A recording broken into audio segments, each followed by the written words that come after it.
moment we waited for. Everything you want is... All right, thank you for joining on Car Convos here on ModzCity. We have a special guest today. We have Justin Sirgany. He's a race car driver, full-on car enthusiast. His family has been in racing for years, and we just want to get into the conversation with Justin right now. So, Justin, thank you so much for being here. Thank you for taking the time to be on the show. Thank you for having me. All right, great. So, Justin, you are into cars big time. You're a big racer, well known in Jamaica here. Do you recall like your first time you ever like competed, like officially? Like I assume it's in go-karting, right? So you remember your age? You remember what it was like? Take us back to that day. I was about 5 years old. 5 years old. That wasn't the first time you're driving a go-kart though, right? No. No, but your first major event. The first event. Okay. And you were 5 years old. Yeah. So walk us through what that was like, being 5 years old. Well, if I'm being honest, I don't really remember that time. All right, cool. But that's fine. That I can definitely remember. And it's mostly, a picture really reminds me of that. Got you. So you have, was it here in Jamaica at Palisades or was it international at the time? It was at Palisades. Yeah. Okay. And you were racing just your class alone or you're bouncing around other classes at the time? Just the entry class. Just entry? Yeah. Okay. And you had what, your own cart or it was, like a mixture, like borrowing carts, that kind of stuff? No, I actually had my own cart. I mean, at the time, I would say the entire class was made up of a group of us that was probably about 5 or 6 years old. Okay. Everybody kind of just got their own cart for the first time. Right. Yeah. Okay. And then through the years, right, did you progress to the different upper classes, right? Yeah. As you reach a certain age, you have to step up to the next class. Automatically? Yeah. Okay. And that's just a regulation from the karting association? Yeah. Okay. And you raced, do you still race in go-kart now? No? Okay. It's kind of, when did you kind of move away from go-karting? Say about 2018. 2018. Yeah. All right. What was that reasoning behind moving away from go-karts? It was really to focus on cars. Cars, okay. Mainly. Because in 2017, when I drove in Formula 4. Okay. That was the first time I ever drove any cars. Nice. And I kind of wanted to follow that path. Okay. It didn't pan out. Oh, okay. So you raced in Formula 4 in 2018, you said, right? 2017. Yeah. Was that with a major team? What was the team and what was that like? It was with a team that was there from the prior season, because the prior season was the first time they ever had Formula 4 in the States. Oh, okay. So it was with one of those original teams. Yeah. And got you. Actually how it works is, unless you're purchasing your own car really, if you're signing with someone, you're pretty much renting a car that they own. Oh, okay. For the season. Got you. Okay, makes sense. So that was in the US, right? Yeah. How many of those races you did, like for Formula 4? It was like a full season? Six races. All right. Okay. And how did that work out? Like in terms of like standings, how points, how did that go? I would say overall I was like mid-pack. I finished the championship, I think 15th out of about 35 entries. Oh, that's more than half. That's pretty good. Okay, cool. All right. So I want to kind of talk about a little bit. Justin, where did your love for cars start, or car racing in terms of like you wanting to pursue it as a career possibly, or just as a real serious car racer? When did that start and what caused that? I think it started from young. I mean, from like 5-ish driving go-karts when I got into it, up until about 14 or 15 when you're pretty much eligible to drive in like the lowest class of Formula racing. Right, got you. So I did skip barber. Oh, okay. School. You did skip barber, okay. Yeah. When I was 14, and then that next year, when the racing season was starting, we were just looking at what series was out there, and Formula 4 was only 1 year old in the States. Right. I thought it was the best thing to get into. Okay. But as cool. Where it started from, it's really, I would say my grandfather and then my father. Grandfather? What kind of racing your grandfather did? He did circuit racing in Florida and out here. Out here too? Before Dover was about. Oh, okay. Long time, I guess. So your dad was involved in what? Dover mainly? Yeah. I think late 80s and 90s. He raced Dover through that time period. And I'm sure Vernon Field was a circuit track back then, right? It was probably a dirt track. I think it was a dirt track, though. It was like if I recall other older people, I know I'm older than you, but I recall other people telling me stories about Vernon Field not being a drag strip, but mainly like a circuit track. But I believe it was dirt, if my memory serves me correctly. All right, cool. So that's kind of like you starting out racing and stuff, right? What are you up to now in terms of racing? No, I would say I'm pretty much finished with racing. You finished with racing? Yeah. Really? After that season in F4, I couldn't get sponsorship to drive the next season. Right. So I just came back here. I was doing karting as well as I drove MP4 at Dover. That's Dover, okay. All right. So after that season, I really wanted to try and get back into the Formula racing. Because if you're out of it for too long, yes, you kind of lose it. Yes, I'd say you lose the normality in terms of driving. Okay. And also for like team principles and people to really notice you and notice. Okay, I got you. So what's the biggest difference you'd say, like driving Formula 4, that's open wheel, right? Yeah. Versus like driving like a Dover car. What's like the biggest difference you'd say? For somebody that has never driven an open wheel car, like what would you say? I'd say the main difference is the amount of speed you can carry through corners. Okay. Because Formula cars are pretty much designed only to have, I would say, I guess, the chassis where it's needed. You don't have fenders and things like that. So the car weighs a lot less. Okay. So the cornering speed is a lot faster than you think. Okay. And the other thing that was a big change is how low you sit in the car. Oh, okay. Completely underestimated. Is it like Formula 1 where you're lying down, or it's like that? Very low. Very low. Okay. Yeah. Was that weird at first, like doing that? It was. Yeah. It makes you feel like your judgment is off, like way off. Got you. Like judging corners and stuff like that. Oh, okay. And what kind of engines were in those F4s? It had I think a 1800 Honda. 1800. Yeah. Okay. But you know how much horsepower, like roughly? 160. 160, and you're pulling some G's around corners still, right? Okay, cool. All right, fair enough.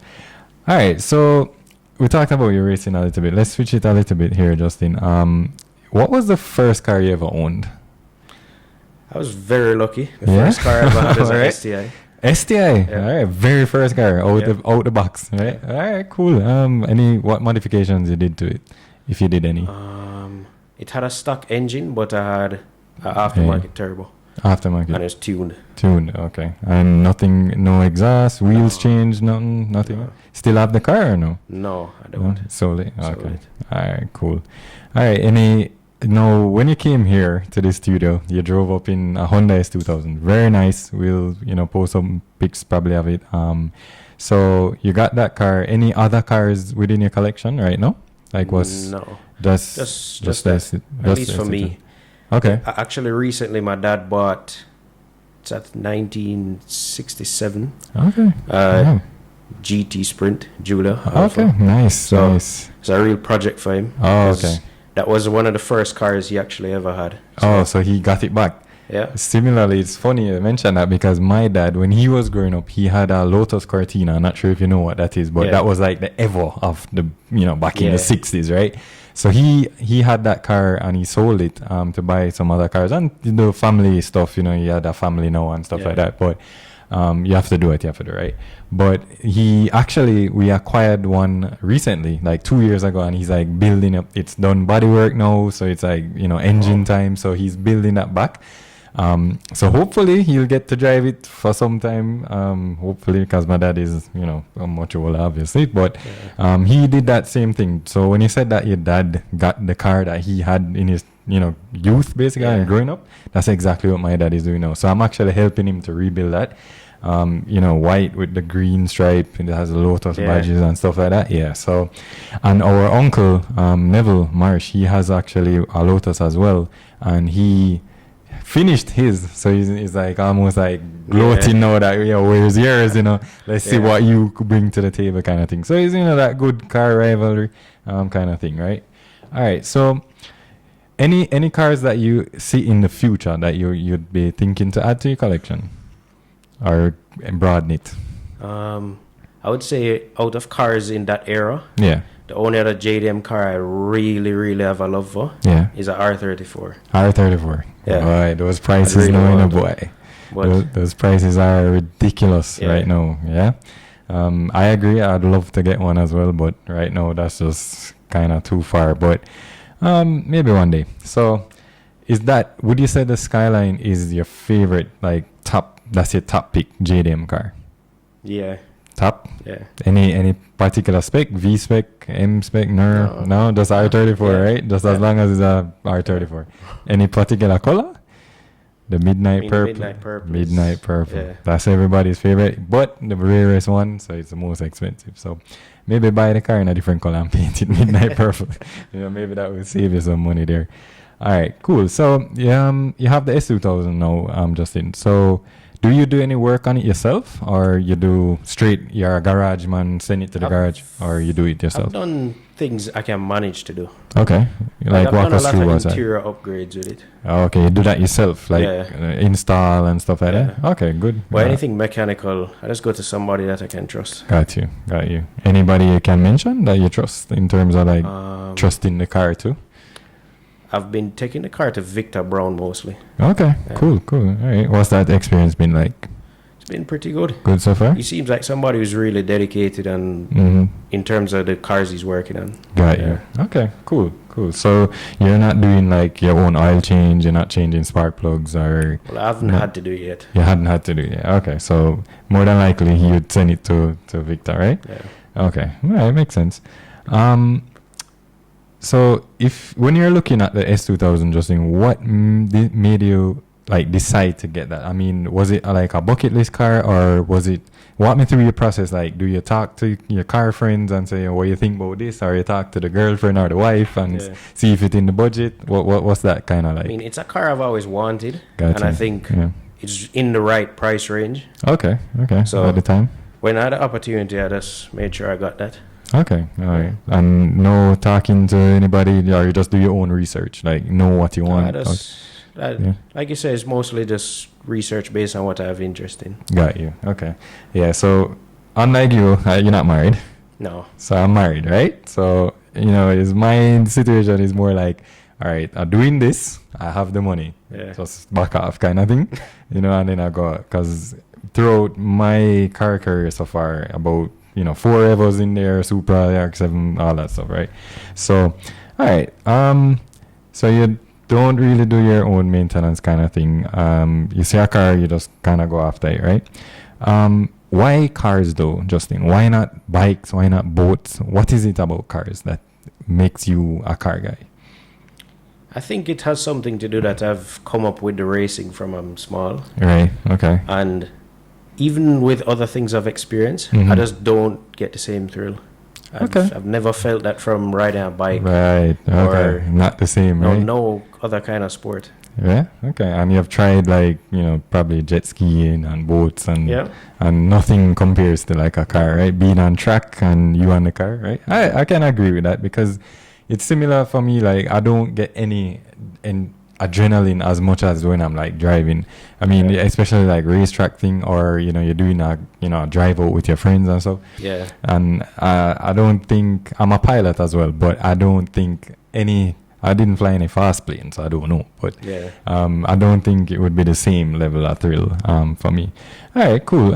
Any interest outside of racing cars? Like what else you into? I mean, now I'm working with my parents. Okay. Family business. Yeah. How's that going? I've really learned to like it. I'd say I've grown an interest in it. Okay, that's good. That's good. So you're coming up in the ranks kind of thing, watching how they do it. Okay. And you want to tell us what business that is?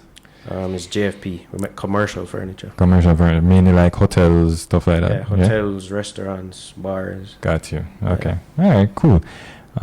So your parents have always been supportive of your racing, yes? Both mom and dad, yes? Yeah.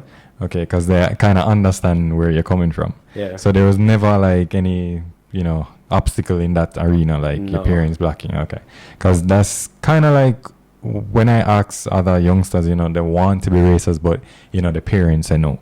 you know, that kind of thing. That's the block. You know, too dangerous. It's high risk. You know, you need a lot of money, depending on what you're doing, right?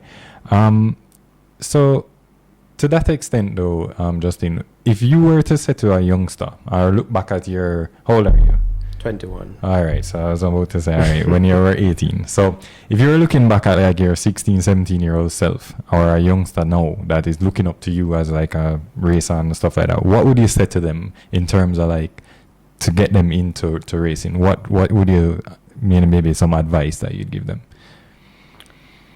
I would say one of the main things is you need to make sure you have someone that can support you, both financially, right? And I would say the emotional or mental side. Right. But you really need someone to push you to strive for goals. Every time you achieve something, you need somebody to push you on to the next level. Yeah. Okay. And you, obviously, you got that support from your parents because your parents were in that kind of arena already. Yeah.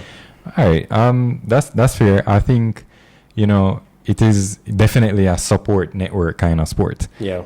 You see these big guys in F1 and, GT car racing and stuff like that. And you always hear their story that even if they're coming from no money, they still had that support, whether their father, their mother, is a cousin, to help them guide them. So I can agree with that, for sure. All right. If we're talking about racing heroes, who was your mentor and what and why? Or if you have a bunch of them. I would say when I was young, I really didn't think of anyone as a mentor. Okay. But I would say probably when I got into Formula 4, someone who I really followed or kind of wanted to admire. Yeah. I don't know if that's the right word, but that's fine. Yeah. I would say it's Alonso. Alonso. Okay. To me, he's very unique in comparison to everybody else on the grid. What do you think makes him unique? Not just his ability, I think, because I think his ability is a little step above everybody else. Okay. But he's just very humble, irrespective of the caliber of car he gets to drive. Right. You rarely hear him complain about anything. So he's just, and I think he's someone that people know is on that level. Yeah. But they won't necessarily bring up his name. Oh, okay. I got you. I feel like that's something that made me want to be like him. Oh, okay. Then you watch Formula 1, is that correct? So I'm assuming Alonso is your favorite driver now in 2024. So are you a Aston Martin fan or are you just an Alonso fan? Just Alonso. Yeah. So you're not really you don't really care where he drives, but just watching him. Yeah. Okay. So you say you watch Formula 1. What do you think about the Lewis Hamilton switch to Ferrari? I was very surprised. You were? Thought it was a joke at first. Yeah, like a meme on the internet or something, right? Yeah. All right. I don't know. I think I don't want to say a sight coming, but I think he's just trying to close out that 8th, championship. Yeah. So it's like wherever I need to go, I just need to win a championship. Like if I'm in basketball, I'm just going to go to the best team to try and be traded to that team just to get a ring. I think it's something like that. For me personally, and this is just my opinion, don't kill me in the comments, please. I think Lewis has passed his prime. I think so. I think his age, I think the amount of time he has been in Formula 1, he almost sometimes strikes me as he's fed up, right? And he's fed up with the regulations, fed up with just Formula 1 overall, right? Because he's always, talking about F1 rules are against him, that kind of stuff. That might be his opinion, and that's fine. But I think if he switches to Ferrari in 2025, this is a whole year later we're talking about. It's not happening, next month. True. So you're talking about a driver, not right now, but a year older, right? Yeah. So I think he'll be either 39 or 40 by the time he's driving for Ferrari. Now, Alonso is 41, but Alonso is Alonso, right? No, I know Lewis is a great driver, not disputing that, but I just think he might be too late. The ship might have gone for the championship. What do you think? I think so. And I think he's also taking a big, I guess, stab in the dark. Will Ferrari actually step up? Yeah, meet those expectations, right? Because I think I think Charles did well. I think Carlos did well. Kind of unfair to Carlos because now you're racing an entire season knowing that your seat is gone. Yeah. That to me, that just messes with your mental psyche, right? It must. Of course. And you as a racer, imagine you're racing and knowing that the end is definitely, it's inevitable, right? That you're going to be switching or hopefully can switch to another team, right? Any reserve drivers out there you have your eye on that you think would be the next big thing? What about Mick Schumacher now? I don't know. I mean, there's one or two people I know from even when I was go-karting who I know are reserve drivers now. Okay, cool. Cool. Like Jack Doohan. Oh, you knew Jack? Yeah. Okay, cool. I drove against him 2 or 3 years in a row. Oh, nice. Go-karting, yeah. Okay, cool. The last guest that I had on the show, Justin, they told me that I don't know if you particularly, but Logan Sargent raced in Jamaica for some of the meets. Is that true? I didn't know that. Oh well, but he came to Jamaica to race in some of the races here at Palisadoes.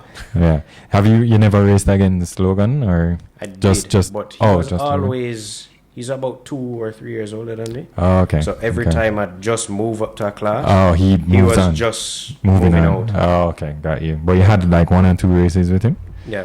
Okay, that's cool. That's like extraordinary that you can sit here and tell me that I raced with Logan Sargent. You know what I mean? Yeah. Like, I've never even seen a Formula 1 driver much less race against him, right? But that's pretty cool though. All right. You have a favorite childhood car memory, Justin? Like anything that stands out? Nothing? Your first race, your first victory, your first trophy? Nothing? No? It's just all one big happy place? Like my real memories was probably about 13, 14. 14. Like before that, I really don't have Okay. Yeah. Okay. So at 13, 14, what was it? Probably your first race kind of thing? I would say when I won a winter tour because I drove in the States for about 2 years. Oh, okay, cool. Before I was really competing for any trophies. Okay, yeah. And that was I think that was actually the first like major trophy that I won. Right. Okay. I had come second and third in other events afterwards. Yeah. But I won that when I was 13. Oh, nice. All right, cool. So I guess we will call it the victory at 13 then. Yeah. Yeah. All right. We talked about some of the JDM cars. I'm just taking it back there for a second because I want to ask you. You said Skyline is your car. Yeah. Any cars that you think are overrated? And it's fine. They'll just eat us in the comments and then that's it. Any cars that you think are just like, why is this car so legendary? Why is this car so great? Boy, I'm gonna get roasted, but no, Supra. Jeez, Pete. Justin, the last guest said Supra too. Why are you saying All right, tell me why you think the Supra is overrated, please. I just feel like it's nothing but a drag car. What? Why? I just feel like the way that car was designed, it wouldn't do great on a circuit. Have you ever driven a Supra? No, I haven't. See? The last guest didn't drive a Supra either. And I can tell you, I have a Supra and I'm telling you, it handles better than probably my Evo. I'm not even exaggerating. Really? Yes. And it's full wheel drive, but it handles very well. So maybe you need to come and drive my car or something and then we'll see what you think after. But the last guest said Supra, now you saying Supra, like that's just not cool. But it is what it is, guys. Attack him at Justin Sirgany. All right, so you said Supra overrated. In my opinion, I think the NSX is probably the next one. That really? Yes, because that car was built around Ayrton Senna, testing it and all that good stuff. That's fine.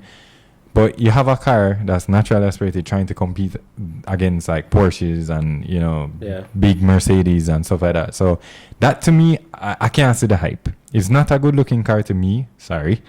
But it's just a bit overrated for me. I think if you turbocharge them, I think you have a much better car working with.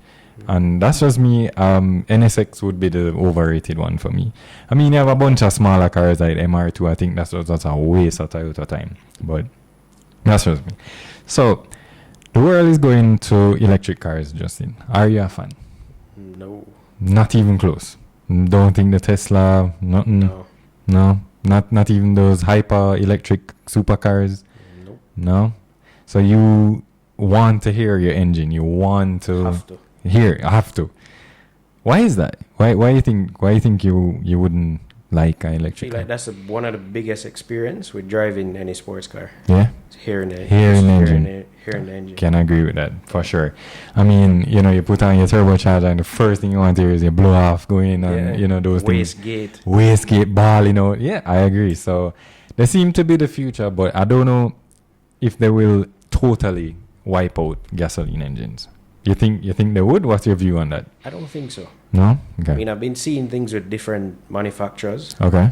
Like I know Porsche is doing this thing with hydrogen gas. Yeah. I don't know if anybody else is into that. Honda is into that. They have an Accord that does 600 miles to the tank of hydrogen fuel. Yeah. So the exhaust is water. That's it. That's the byproduct. Yeah. So is the only problem though, hydrogen is extremely flammable, way more than like gasoline. Yeah. So anything, that's it.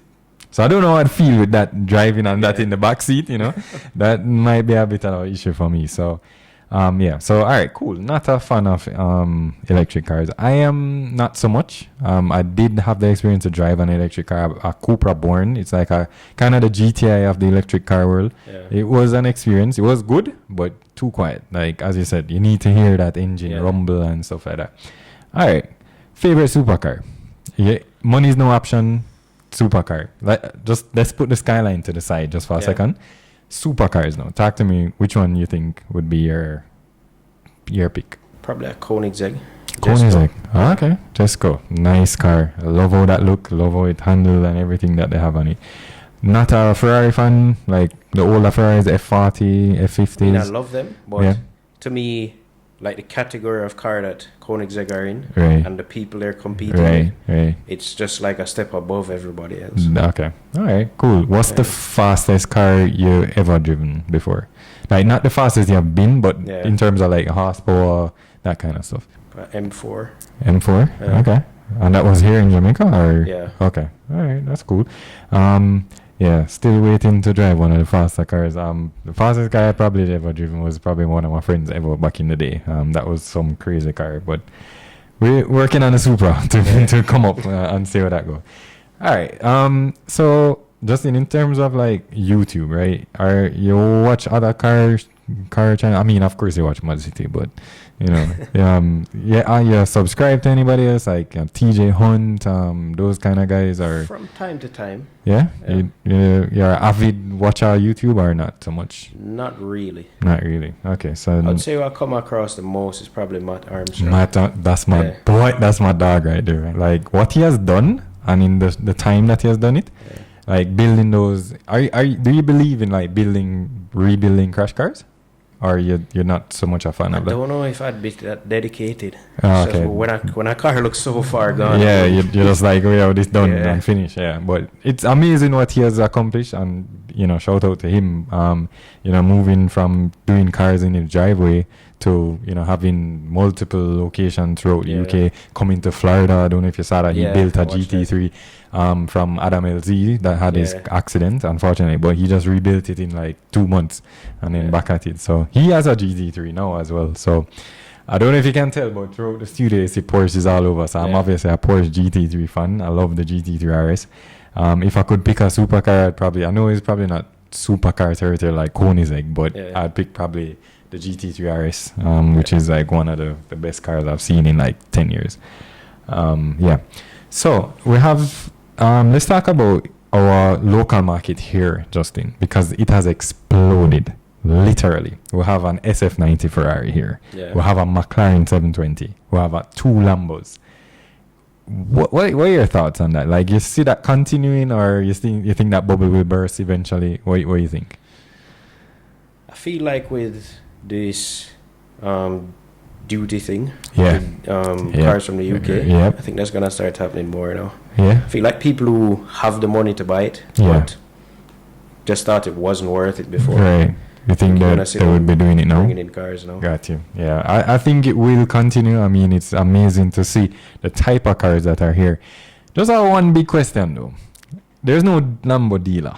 There's no Ferrari dealer.